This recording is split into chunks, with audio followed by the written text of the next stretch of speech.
Hello, friends. Welcome back. I hope you are having a gentle day today. Please pull up a chair, maybe the comfortable one by the window, and just settle in with us. It's always so good to be here. It truly is good to have you here for another special session of the Deep Dive. You're listening to the FAMOSIQ channel, and as many of you know, this is the place where we intentionally slow things down. We do. We take the time, real unhurried time, to uncover the stories that actually matter. Exactly. These are the stories that might get lost in all the noise and the rush of the day-to-day. But they hold the deepest truths about who we are and how we treat one another. It's a pleasure to be here with you, and I think rush is exactly the right word for the times we live in. We live in a world that is just constantly shouting for our attention, constantly moving on to the next big headline, the next alert on our phones. It's a rare and a nice thing to just pause, take a breath, and focus on one human story. It certainly is. And before we really open the book on our story today, I want to ask you, the listener, a question, just something for you to sit with for a moment. Why is it that in our modern world, we can so easily remember the hobbies of a movie star we've never even met? We know what they eat for breakfast, who they're dating. The kind of car they drive, yeah. We carry these entire encyclopedias of trivia in our heads about people who are, for all intents and purposes, strangers to us. Yet, we often look right past the human beings sitting on the sidewalk just a few steps away. We walk by, and it's almost as if they aren't even there. That is a profound question to start with. It really speaks to a certain blindness we've developed, doesn't it? It does. We see the glitz, we see the bright lights on the television screen, but we miss the humanity, breathing and living right in front of us. Exactly. And that is what we're exploring today. If you appreciate stories that ask these kinds of quiet but important questions, if you appreciate stories that try to bring a little more light into the world, I would gently invite you to click like, share, and please subscribe to our FAMOSIQ channel. It really helps us keep these meaningful conversations going. It does. It helps us build a community of people who care about these deeper narratives rather than just the fleeting headlines. So today we're going to tell you a story about a woman named Shirley Raines. Now, you might not know her name. She wasn't a politician making speeches. Right. She wasn't a famous actress from the golden age of Hollywood. She was an ordinary woman. But to the people of Skid Row in Los Angeles, she was nothing short of a living saint. And this story, which comes from the source material we're looking at today, it really centers on a specific theme. It's about the paradox of our attention. We're looking at a text that describes a society that idolizes celebrities, putting them on these pedestals, while at the same time stripping the dignity from the homeless. But more than that, our mission today is to talk about the power of listening. We aren't just talking about homelessness as a confusing social issue. We're talking about what happens when you restore someone's dignity just by being present with them. Let's unpack that idea of the paradox first, because the source material calls it strange and deeply ironic. And I think many of our listeners, they'll agree with that sentiment. We've all seen it. Oh, absolutely. You stand in the grocery line waiting to pay, and every magazine cover is about a scandal or a wedding of someone famous. We memorize hundreds of names of people who don't know we exist. That is the irony. We dedicate so much mental space to strangers on a screen. The source material points out that we recall every minute detail of their glamorous world. Every little detail. We track their lives as if they were our own family. But then, on the other hand, there's this cold indifference to the people suffering right next to us. It's a very strange disconnect in the human heart, isn't it? It is. It's almost like a wall goes up. We see someone in distress on the street corner, and we instinctively look away. We check our watch or look at the traffic, anything else. It is a wall. And what's interesting and perhaps a bit sad to consider is how our language, how words, build that wall. The source highlights the specific terms that city officials and the media use. Oh, this is important. When they talk about people living on the street, they don't talk about people or neighbors. They call it the homelessness issue. It sounds so clinical, doesn't it? The issue, like a leaking pipe or a pothole in the road. It does. It's unfeeling. It just strips away the human element completely. Or, as the source notes, officials might call an area like Skid Row a hot spot to be managed. Hot spot to be managed. Think about that phrase for a moment. It sounds like they're talking about a forest fire or a traffic jam. It doesn't sound like a place where human beings are trying to survive the night. So it turns them into a problem to be solved, not neighbors who are hurting. Precisely. It turns a person into an abstract social phenomenon. And when you turn a person into a phenomenon or a statistic on a piece of paper, well, you don't have to feel their pain. You don't have to look them in the eye. It's a way to distance ourselves. It's a way for society to protect itself from guilt. If they're just numbers, we don't have to worry about their souls. That is a hard truth, but I think you're right. And speaking of hard truths, let's talk about the place itself. Skid Row. Just the name conjures up a certain image, doesn't it? Oh, absolutely. It has a reputation that stretches back for decades. It's become synonymous with despair in the American mind. It has. And let's be honest about the prejudice involved here. The common thinking, the stereotype a lot of people hold, is that Skid Row is a place full of danger. Mm-hmm. Crime and violence. Right. Oh, Or there's this judgment that the people there are just lazy, that they just didn't work hard enough. That is the narrative we're fed. It's easier to believe that, isn't it? It makes us feel safer in our own homes. If we believe they're lazy, then we believe it can't happen to us because we're hardworking. But if we peel back the layers, as our source material encourages us to do, we find a reality that is just heartbreakingly different. The source lists exactly who is living there, and it's not who you might think. It mentions veterans. Yes, veterans, men and women who bled for their country, people who wore the uniform, who sacrificed their youth, who saw things we can't imagine. Only to come home and find the country they served didn't have a place for them anymore. That's a stain on our conscience. It truly is. It breaks my heart every time I hear it. These are people who stood guard for us, and now they have no shelter. And it's not just veterans. The source talks about workers. Hardworking people who lost their jobs. People who punched a clock every day for 30 years. Yes. It creates a very different picture, doesn't it? It's not about laziness, it's about fragility. It is. And the source makes a crucial point here. No one becomes homeless overnight. It's rarely just one single wrong decision. So it's not just, oh, I made a mistake today and tomorrow I'm on the street. No. The expert perspective here, supported by the text, is that it's a long chain of compounding misfortunes. Think about how delicate the balance is for so many families, especially as we get older. Maybe you lose your job because the factory closes. Then a medical bill hits something unexpected, a bad fall or an illness. Then the car breaks down. So you can't get the job interviews. Exactly. Then you fall behind on rent. It's a cascade. One thing just knocks over the next. And if you don't have a safety net, if you don't have family with money to catch you, you fall. You fall. The system lacks a safety net strong enough to catch people when they stumble, and we all stumble eventually. The difference is some of us have a soft place to land, and some people have only the hard concrete. And that brings us to the hero of our story today, Shirley Raines. Now, as I mentioned, she wasn't famous in the traditional sense. Yeah. She wasn't a cover model. She wasn't wealthy. Far from it. And I think that's why she was so effective. She didn't come from a place of privilege looking down from some high tower. The source material tells us she grew up with poverty. She experienced domestic violence. She knew what pain felt like in her own bones. She did. She had her own scars.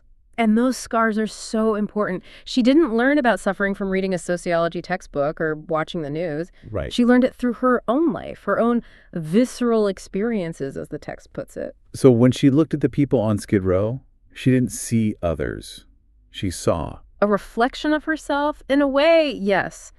Her past forged an extraordinary empathy in her. She understood that deep truth we just discussed, that homelessness is a tragedy, not a character flaw. She knew what it felt like to be marginalized. To be pushed to the side and forgotten, yes. So tell us about her work. How did she start? Did she just show up one day? Well, she did what many good-hearted people do initially. She brought hot meals, she brought supplies, tangible things. Of course. And those are important. People need to eat.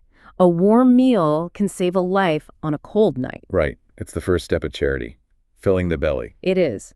But Shirley had a keen intuition. She realized very quickly that food wasn't enough.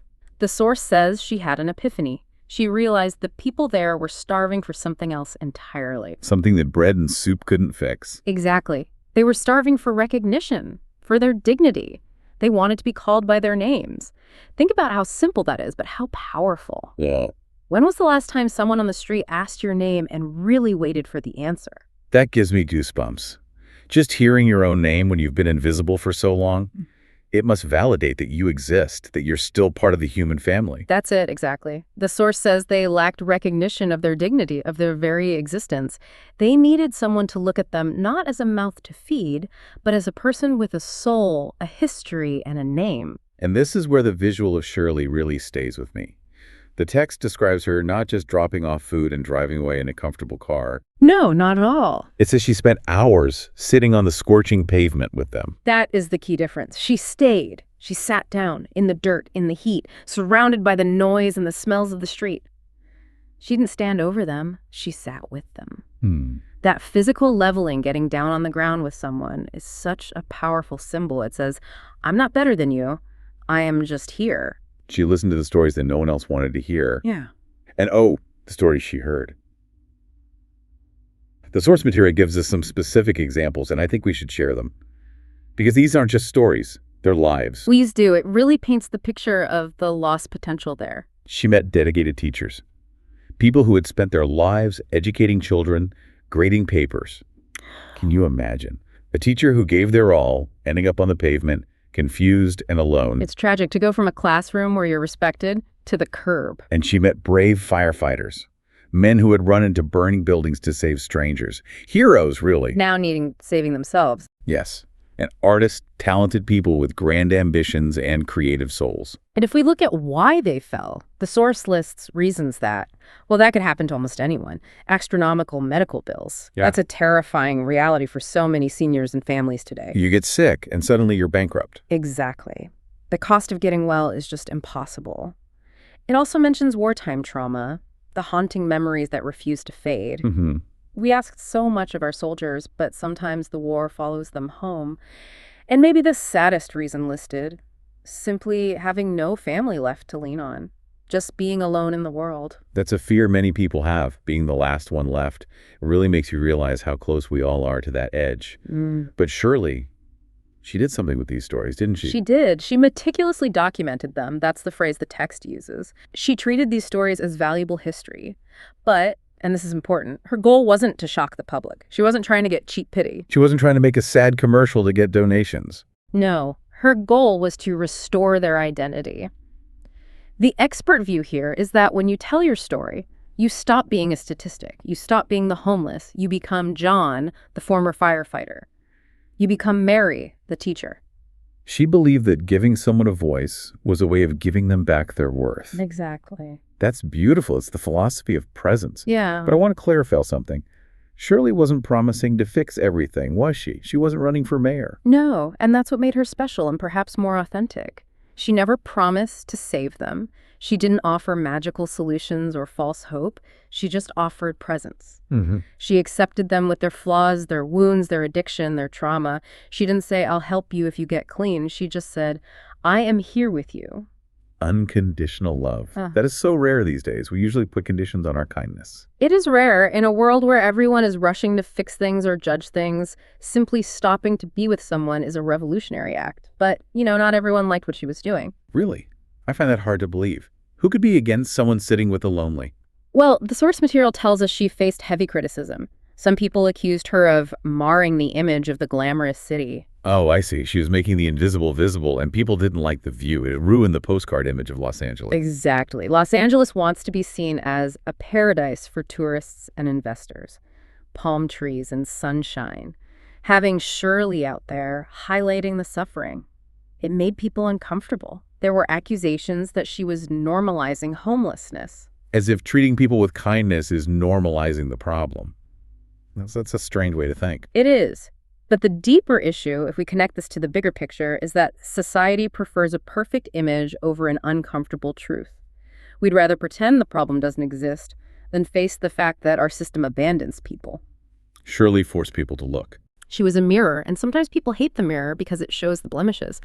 She forced us to see these people exist within our system, not outside of it, and that the door back to a normal life was locked. Yeah, we have to talk about how this story ends. Shirley Raines passed away in 2021, and the source material draws a very sharp, very painful contrast here. It does, a telling contrast. In the wider world, there were no sensational headlines, no breaking news alerts, no lavish funeral. To the mainstream media, she was just another person. But on Skid Row, tell us what happened there. It was a scene of just profound grief. The source describes thousands of homeless individuals collapsing, sobbing in the street. Thousands. Just imagine that sound, the sound of thousands of people weeping for one woman. Yes. They wrote letters to her, they laid humble flowers, whatever they could find. The text says the pain was etched on their faces as if they had lost a family member, because, in truth, they had. They lost the only person who remembered their names. The only person who truly saw them. To them, she wasn't an activist. She was a living saint, the light in a world that had turned its back. That image of people who have nothing, giving everything they have in grief, it really shows you the impact one person can have. It makes you wonder about what true legacy really means. It isn't about money, is it? And if we reflect on her legacy, we have to be realistic. Shirley didn't solve the economic crisis of Skid Row. The poverty is still there. She didn't fix the broken system. Yeah, but she achieved something that might be even greater. She changed the perception. She changed how outsiders viewed the people living there. And maybe more importantly, she changed how the people living there viewed themselves. She planted a seed of dignity. Precisely. And the source argues that shifting perspective, changing those deep-seated prejudices, is the indispensable foundation for any real change. You can't fix a problem if you don't respect the people involved in it. That is so true. You know, as we come to the end of this deep dive, I am left thinking about that opening question, about who we remember and who we forget. And that leads us to a final thought from the source material. The text suggests that we claim to be objective people. We claim to want the truth. But ironically, we only listen to success stories. We love the stories of the winner. The millionaire, the star who overcame everything. We shun the stories of failure. We avoid them because they make us uncomfortable. They make us feel guilty. They remind us that failure is possible for anyone. Yes. But listening to the uncomfortable stories, the stories of the broken, the lost, that is what helps us understand ourselves. Yeah. It helps us understand the cost of indifference. It teaches us about the fragility of life. And it reminds us that the most precious thing you can give someone isn't money or advice. It's your attention. It's your respect. It's your time. Shirley Raines taught us that. She taught us that a name is a powerful thing. Indeed. A name is the beginning of dignity. It is. Well, friends, we have covered a lot of ground today. We've walked the pavement of Skid Row, and we've sat with a woman who had a heart bigger than the city she lived in. It's a lot to process. It has been a meaningful journey. It certainly makes you look at your own neighborhood a little differently. If you believe, like we do, that these untold stories and forgotten voices have value, if you want to see the world more deeply beyond just the sensational headlines, then please take a moment to subscribe to the FAMOSIQ channel. By subscribing, you're telling us that these stories matter to you, that you want to hear the voices from the hidden corners of life. And sometimes, those are the voices that hold the most profound truths. We want to thank you for spending this time with us. We know your time is valuable, and we appreciate you sharing it here. Thank you. To our listeners, especially those of you who have seen a few more years than the rest of us, we wish you health, we wish you peace, and we wish you the comfort of being truly heard. Until next time, take care of your neighbors. Goodbye, everyone.